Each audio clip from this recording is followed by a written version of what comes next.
Hello. कल हमने बात की थी वासना और वासनाओं की। छोटी वासना, और जब वो वासनाएं धीरे धीरे छोटी छोटी इकट्ठी हो जाती हैं तो बड़ी वासना बन जाती है। ये यात्रा हमारी अपनी है।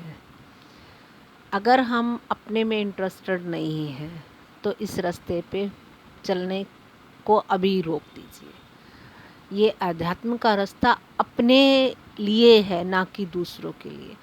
अगर हमें दूसरों में इंटरेस्ट है, यानी जैसे न्यूज़ देखना मतलब दूसरों में इंटरेस्ट होना, दूसरे क्या कर रहे हैं, दूसरों ने किसको वोट दिया है, क्या हुआ, कैसे हुआ, जब तक हमारा माइंड उस तरफ का स्पेस लेता रहेगा तो इस तरफ के स्पेस के लिए उसके पास जगह नहीं होगी। माइंड की एक खूबी है, या तो वो अंदर की तरफ चल सकता है या बाहर की तरफ चल सकता है। आप एक वक्त में, आपने देखा होगा, एक ही काम कर सकते हैं। अगर जो आप अंदर की बात सुनते हैं, जैसे माइंड में डिस्टर्बेंस है, कुछ सुन रहे हैं, तो बाहर कोई कुछ बोल जाता है तो हम क्या कहते हैं, ज़रा दोबारा बताना, मैंने सुना नहीं। क्यों नहीं सुना? तुम तो यहीं थे, कान भी तुम्हारे यहीं थे। वो इसलिए नहीं सुना क्योंकि उस दौरान माइंड कुछ और कह रहा था, भूत भविष्य का, जिस कारण से हमें जो सामने बोला गया वो हमें ना तो दिखाई देता है और ना सुनाई देता है। कितना गहरा विज्ञान है। इसके लिए हमें बहुत धैर्य से चलना होगा, क्योंकि हमारी सारी ट्रेनिंग बाहर की ही की गई है, बचपन से लेके क्या कई जन्मों से, और वही हमें आगे परोसा जा रहा है।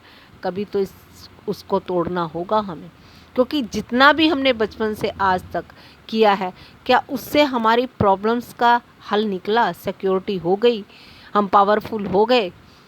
और पावरफुल भी एक जस्ट कंपटीशन का हिस्सा है। कई लोगों से हम पहले भी पावर थे, जैसे जानवर से तो हम पहले, बच्चा जो पैदा होता है उसको जितनी सिक्योरिटी मिलती है, जितनी पावर मिलती है, क्या जानवर को मिलती है? फिर उसके बाद बड़ा होता है तो क्लास में थोड़ा कुछ तो अपग्रेड होगा कई बच्चों से, जो बच्चे स्कूल नहीं जा सकते। उससे और बड़ा हुआ कुछ तो, देखा जाए तो कोई कंपैरिजन की कोई वो नहीं है। आप नीचे वालों को देखो तो आप ऊपर हो, ऊपर वालों को देखो तो आप नीचे हो। जो प्रधानमंत्री भी बन जाते हैं, अब उन्हें दुनिया दुनिया में और कोई बड़ा दिखने लगता है।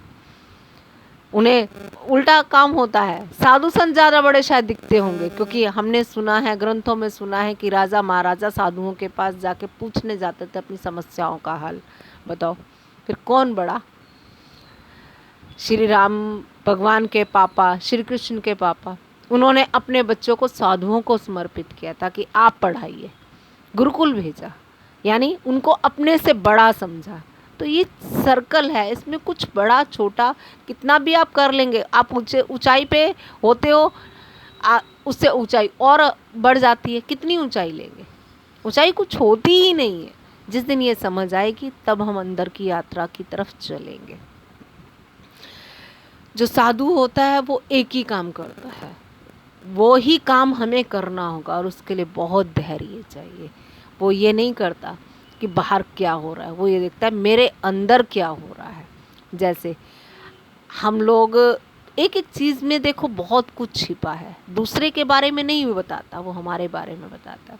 जैसे मान लिया हमारा पड़ोसी एक गाड़ी लेके आया है, हमारा माइंड एकदम से कुछ ना कुछ बात छोड़ेगा, कुछ ना कुछ टोन अपने माइंड में कसेगा। देखो मुझे चिढ़ा रहा है, या अरे हराम के पैसे होंगे, अरे ये ले आया हम नहीं ला पाए, देखो हमें भी लानी है।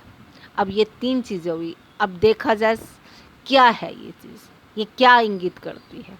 आम देखेंगे तो हम कहेंगे क्या, बस जो था वो हमने कहा, क्या ये सच्चाई है? क्या ये हमें हमारी बारे में नहीं बताती? कोई और गाड़ी लाता है तो हमारे मन से कुछ नहीं निकलता, पड़ोस में है तो हमारे माइंड में क्या हमारे अंदर ईर्ष्या है, इस चीज़ का इंगित नहीं करता? क्या हमें उस चीज़ की लालसा है, इस चीज़ का इंगित नहीं करता? क्या हमें पता है उसके उसके बारे में हम क्यों जजमेंटल हो रहे हैं? वो इसलिए हो रहे हैं क्योंकि हमारे अंदर कहीं दबी हुई वासना उस गाड़ी के प्रति है। यही चीज़ वो हर वक्त अपने माइंड में क्या विचार आया, ये एक डायमंड है। इससे ही हम लोग लोकेशन माप माप के चल सकते हैं कि कहाँ कैसे हमारा माइंड हमें नचा रहा है। क्योंकि माइंड पे तो पहरा देना होगा, देखना होगा कि कैसे माइंड कहीं पे भी अब बाज़ार निकलते हैं, हमारे मन में अगर जो कहीं किसी चीज़ की वासना हमारे अंदर नहीं है, कपड़ों की वासना नहीं है, तो हमें कपड़े नहीं दिखाई देंगे। लेकिन अगर जो हमारे मन में वासना है तो हमें पूरा बाज़ार कपड़ों से ही भरा दिखाई देगा। जिसको भूख लगी होती है उसको सारे बाज़ार में खाने की आइटम और खुशबू ही सूंघाई देती है। क्यों? क्योंकि अब पेट भरा हो, आपको याद भी नहीं आएगा कि कब खाने की दुकान से हम पार हो गए। यही है, हमारे मन में अगर जो क्रोध आ रहा है तो यानी कहीं ना कहीं हमने कुछ ऐसा सोच लिया है जो चाहिए की कैटेगरी में आ रहा है, ना कि है की कैटेगरी में। हम लोग हर चीज़ पे अपेक्षा करते हैं, अपेक्षा का अपने से भी अपेक्षा और दूसरों से भी। कई बार हमें खुद से गुस्सा आता है खुद पर। वो क्यों आता है? क्योंकि हमने अपेक्षा कर ली, हमें ये करना चाहिए था। अरे अभी हमने उतना काम नहीं किया तो हमारे से चाहिए कैसे होगा? हमें गुस्सा आ जाता है।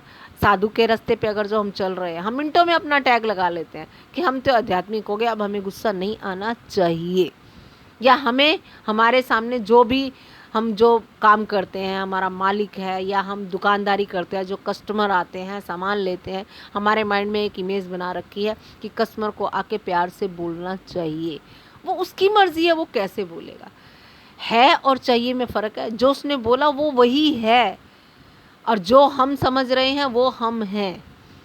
ये है और चाहिए का डिफरेंस जितनी जल्दी हम लोग अपनी माइंड में क्लैरिटी में लाते रहेंगे उतना हमें आसानी हो जाएगी अपने क्रोध को समझने में। एक टैग लगा देते हैं क्रोध बुरा और ये अच्छा। अच्छा बुरा नहीं, किसी कारण से आया है, उसकी जड़ें कहाँ हैं, उसको हमें धीरे धीरे धीरे धीरे बहुत पेशेंस चाहिए। तभी तो कहते हैं ये रास्ता तार की धार पे, जो तार नट नटनी आपने देखी होंगी वो चलती हैं, बैलेंस बनाती हैं। फिसलोगे फिर बैलेंस बनाओगे, फिर फिसलेंगे फिर बैलेंस बनाएंगे। क्रोध आ गया, पहले क्रोध आता था तो हम बह जाते थे, अब इतना तो फ़र्क है, दिखता है कि हमें गुस्सा आया। पहले क्या होता था? गुस्सा आया, जस्ट ब्लेम किया, उसकी वजह से गुस्सा आया।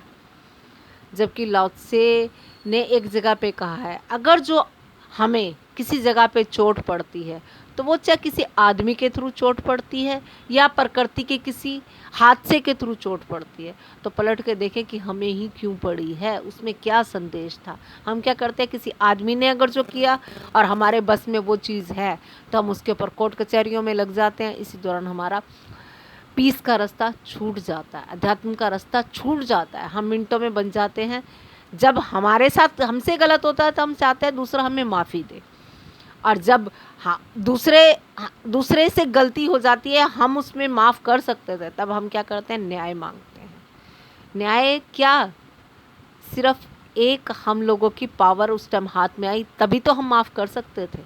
लेकिन तब हम क्या सोचते हैं, हमारी पावर के वक्त हम लोग यूज़ करें ना कि हम लोग क्या करेंगे। अगर जो हमें किसी का सामान कुछ मिल जाता है, हमारा माइंड कैसे काम करता है। मान लिया हमें रोड पे एक मोबाइल गिरा हुआ मिल गया, क्या हम उसमें से देखते हैं किसी की कॉल आई, उसे कहें भैया आपका ये फ़ोन, कॉल ज़रूर आएगी।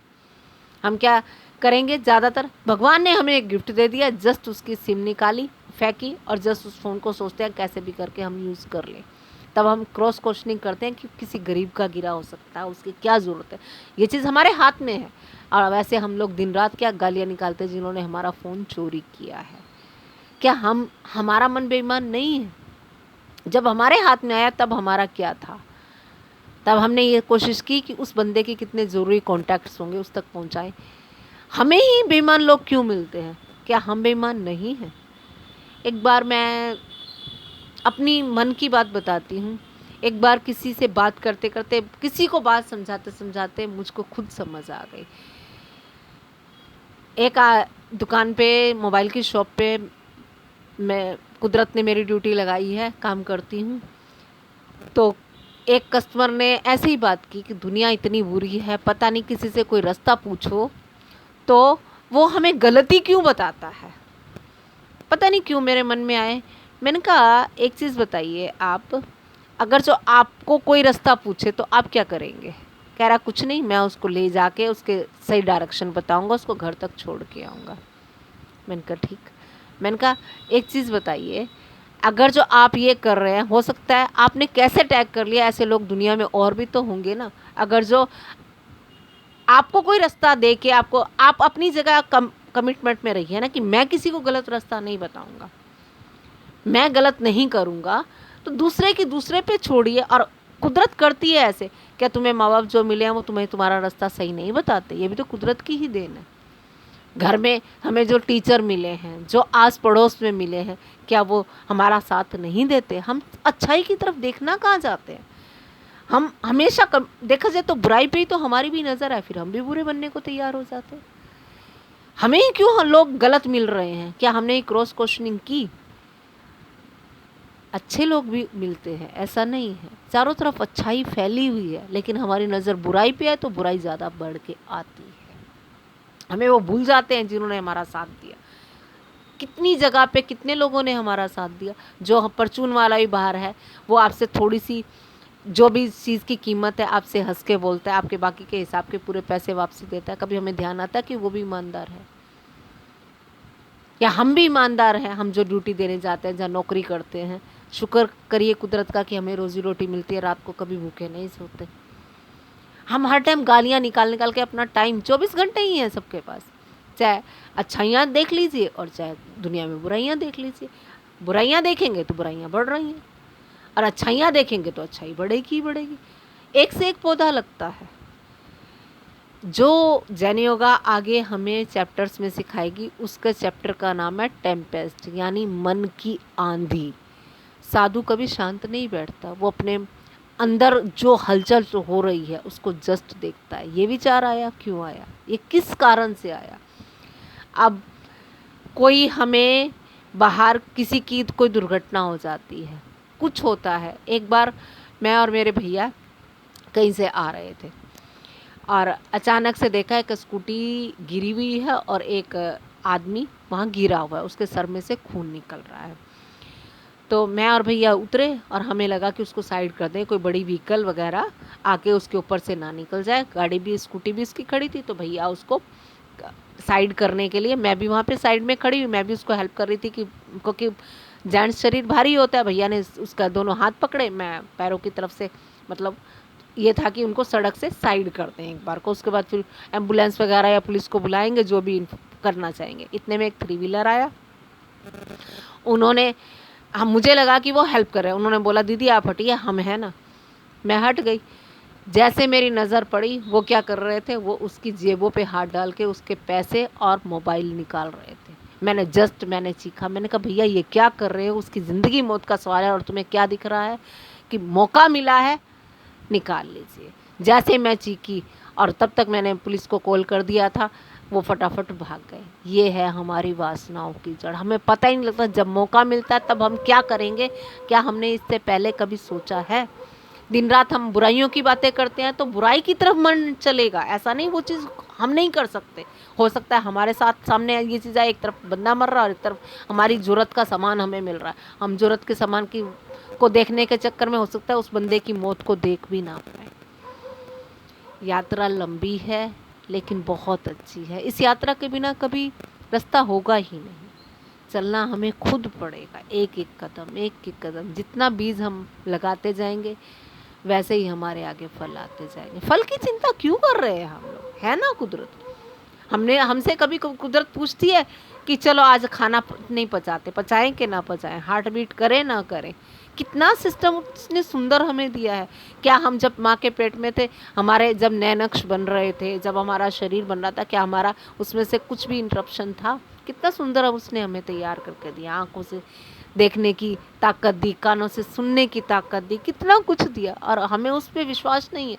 हमें अपने छोटे से ईर्ष्यालु भरे दिमाग, लालच भरे दिमाग पे बहुत विश्वास है कि हम ही करेंगे तभी होगा। अरे उस रास्ते पे चले तो सही, खुद को जाने तो सही। हमें शरीर दिया है उसने खुद को जानने के लिए। Good night.